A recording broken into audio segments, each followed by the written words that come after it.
कभी ऐसा महसूस हुआ है कि कोई बहुत गहरी जीवन बदलने वाली बात सुनी और उस पल लगा कि बस अब सब कुछ बदल जाएगा, लेकिन फिर कुछ ही दिनों में हम सब वापस अपनी पुरानी आदतों में लौट आते हैं। आज हम इसी पहेली को सुलझाने की कोशिश करेंगे कि आखिर ऐसा होता क्यों है। तो चलिए इस सवाल की तह तक चलते हैं। जीवन बदलने वाली बातें, जिन्हें हम जीवन विद्या भी कह सकते हैं, सुनने के बाद भी असल में कुछ क्यों नहीं बदलता? फर्क तो पड़ना चाहिए पर पड़ता नहीं है। आखिर वो कौन सी अदृश्य दीवारें हैं जो इस ज्ञान को हम तक पहुंचने से रोक देती हैं? देखिए, किसी भी समस्या का समाधान उसकी सही पहचान में ही छिपा होता है। तो सबसे पहले हमें उन बाधाओं को समझना होगा जो हमें बदलने से रोकती हैं। चलिए एक एक करके इन रुकावटों का विश्लेषण करते हैं। और सबसे दिलचस्प बात यह है कि ये बाधाएं सिर्फ हमारे अंदर ही नहीं हैं, मतलब हमारी सोच या आदतों के रूप में, बल्कि ये हमारे आसपास के माहौल में, हमारी दुनिया में भी मौजूद हैं। तो पहले अपने अंदर झांक कर देखते हैं। सबसे पहले बात करते हैं उन आंतरिक बाधाओं की जो हमारे अंदर ही मौजूद हैं।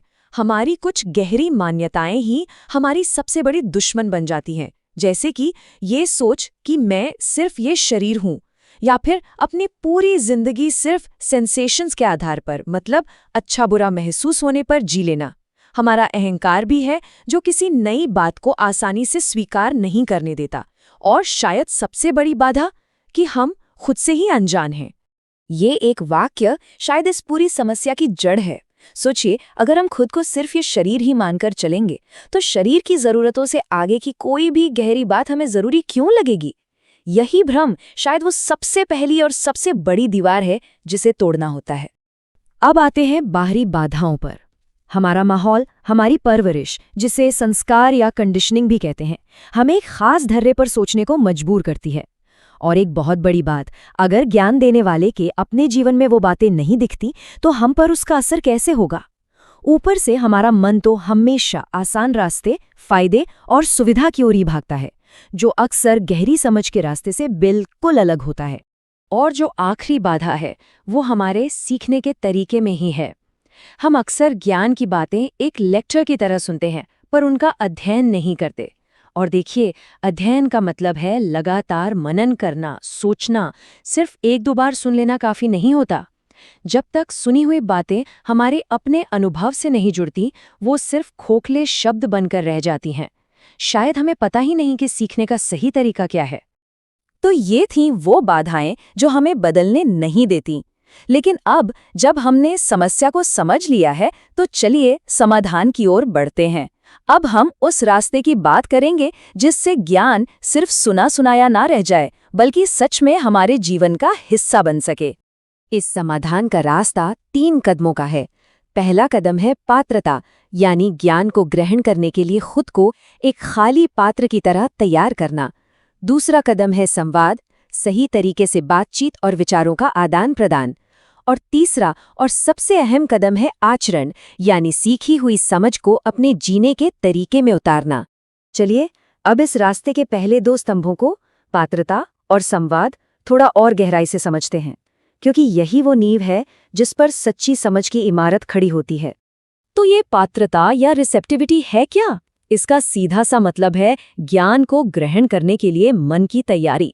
कल्पना कीजिए एक खाली और साफ बर्तन की, जो कुछ भी लेने के लिए तैयार है। सबसे जरूरी बात यह है कि यह कोई जन्मजात गुण नहीं है, इसे मेहनत से, अभ्यास से विकसित करना पड़ता है। तो सवाल उठता है कि ये पात्रता विकसित कैसे की जाए? इसके लिए सही माहौल बनाना जरूरी है, लगातार अध्ययन और चिंतन करना जरूरी है, और किसी ऐसे व्यक्ति से मार्गदर्शन लेना जरूरी है जिसके विचार स्पष्ट हों। लेकिन सबसे प्रैक्टिकल तरीका है अपने रोजमर्रा के रिश्तों में मूल्यों को पहचानने और उन्हें जीने का अभ्यास करना।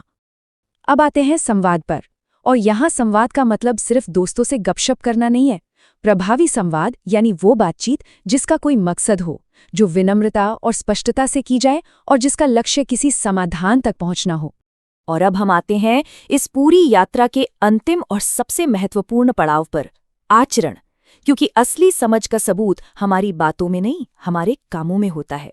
ये सबसे निर्णायक बिंदु है। ज्ञान का असली इम्तिहान हमारा आचरण ही है।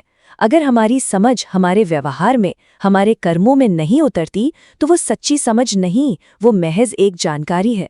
समझ लीजिए कि बीज तो है पर जमीन में बोया नहीं गया। तो ये आचरण असल में है क्या? ये 3 चीज़ों का एक संगम है। हमारे मूल्य, वैल्यूज़, यानी हम किन चीज़ों को महत्व देते हैं, हमारा चरित्र, कैरेक्टर, यानी दूसरों के साथ हमारा व्यवहार, और हमारी नैतिकता, एथिक्स, यानी हम अपने तन, मन और धन का इस्तेमाल कैसे करते हैं। जैसा कि इस स्लाइड में हम देख सकते हैं, आचरण की इन 3 स्तरों का मतलब है मूल्य के स्तर पर रिश्तों को पहचानना और उन्हें ठीक से निभाना, चरित्र के स्तर पर ईमानदारी से कमाना और दया का व्यवहार करना, और नैतिकता के स्तर पर अपने तन, मन और धन का सही उपयोग करके सबकी सुरक्षा सुनिश्चित करना। तो ये है वो पूरा रास्ता। हम पात्रता से शुरुआत करते हैं, यानी खुद को तैयार करते हैं, फिर संवाद से समझ को और गहरा करते हैं, और अंत में यही समझ हमारे आचरण से प्रमाणित होती है, ठीक एक बीज से पौधे के खिलने की तरह।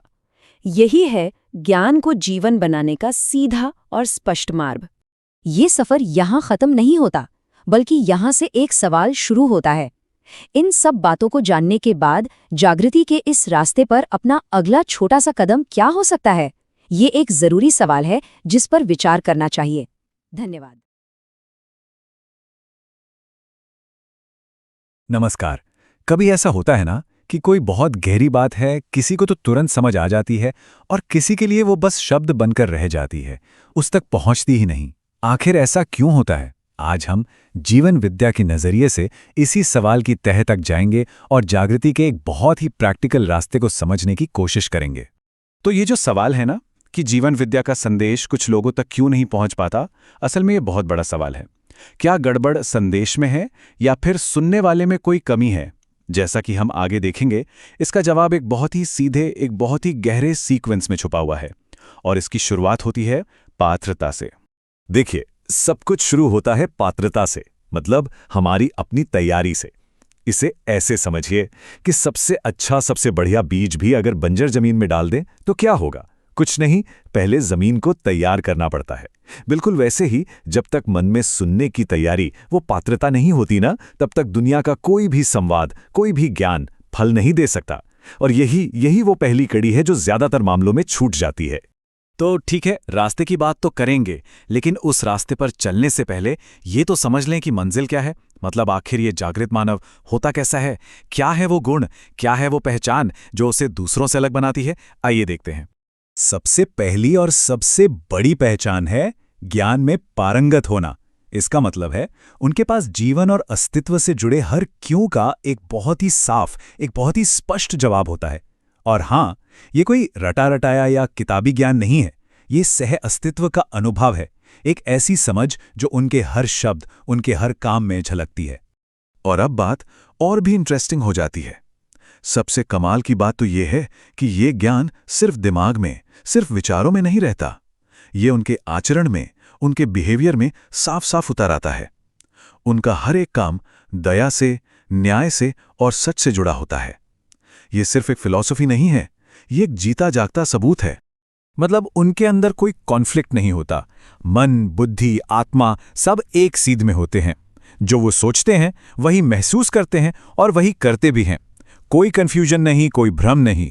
और इसी अंदर की क्लैरिटी की वजह से वो समाज में भी एक बहुत पॉजिटिव रोल निभाते हैं। तो इन सब बातों का निचोड़ क्या है? बहुत सिंपल। एक जागृत इंसान के अंदर और बाहर में कोई फर्क नहीं होता। जो शांति और ज्ञान अंदर है वही उनके हर काम में बाहर भी झलकता है। नो डबल स्टैंडर्ड्स, कोई विरोधाभास नहीं, बिल्कुल पारदर्शी।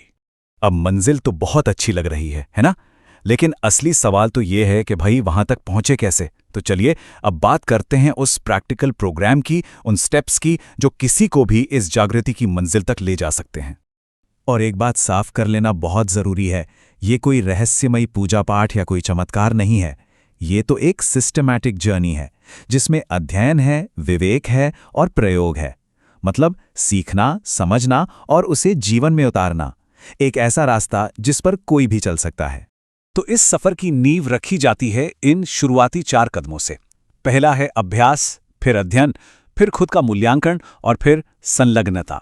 मतलब ये शुरुआत खुद पर काम करने से होती है, अपने ज्ञान पर और अपने सबसे करीबी रिश्तों पर। याद है हमने पात्रता की बात की थी, वो असल में यहीं से डेवलप होना शुरू होती है। इसके बाद जब अभ्यास गहरा होता है तो ये यात्रा बाहर की दुनिया की तरफ मुड़ती है। इसमें किसी जागृत व्यक्ति से मार्गदर्शन लेना, समाज में अपनी सही भूमिका को पहचानना और किसी मीनिंगफुल काम में लगना शामिल है। तो ये सिर्फ अंदर अंदर सोचने की बात नहीं है, बल्कि दुनिया में एक्टिवली कंट्रीब्यूट करने की बात है। और आखिर में ये सफ़र अपने शिखर पर पहुंचता है, जिसे कह सकते हैं आंतरिक महारत। इसमें अपनी इंद्रियों पर संयम साधना, मैं कौन हूं जैसे गहरे सवालों पर रोज चिंतन करना, और सबसे जरूरी, इस जागृति के रास्ते पर लगातार बिना रुके चलते रहने का संकल्प शामिल है। तो हमने मंजिल देख ली, जागृत मानव कैसा होता है, और हमने रास्ता भी समझ लिया, वहां तक पहुंचने का प्रोग्राम क्या है। अब इन दोनों को एक साथ जोड़ते हैं और देखते हैं कि यहाँ सबसे गहरी और शायद सबसे चौंकाने वाली इंसाइट क्या निकल कर आती है। ये लाइन इस पूरी चर्चा का सार है।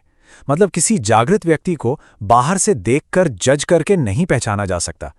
असली पहचान तब होती है जब कोई खुद उस रास्ते पर चलना शुरू कर दे, क्योंकि तभी वो उन बदलावों को खुद के अंदर महसूस कर सकता है जो वो दूसरा व्यक्ति जी रहा है ना कमाल की बात। और जब हम इन दोनों को साइड बाय साइड रखकर देखते हैं ना, तो एक बहुत ही अद्भुत सच सामने आता है। वो ये कि मंजिल और रास्ता ये दो अलग अलग चीजें हैं ही नहीं। जो गुण एक जागृत मानव में दिखते हैं वही तो इस रास्ते के स्टेप्स हैं। दूसरे शब्दों में कहें तो रास्ता ही मंजिल है। और यहीं आकर हमें हमारे सबसे पहले सवाल का जवाब भी मिल जाता है कि कुछ लोगों तक बात पहुंचती क्यों नहीं।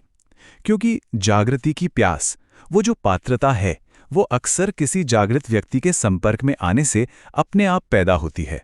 उनकी प्रेरणा एक चिंगारी का काम करती है जो किसी को भी इस पर्सनल जर्नी पर निकलने के लिए तैयार कर देती है। तो ये पूरा नक्शा अब हमारे सामने है। अब सवाल सिर्फ एक ही बचता है, इस यात्रा पर पहला कदम क्या हो सकता है? आज, अभी, अपने जीवन में वो जो जानने, मानने, पहचानने और निर्वाह करने का अभ्यास है, उसे कैसे शुरू किया जा सकता है? क्योंकि सब कुछ वहीं से बदल सकता है।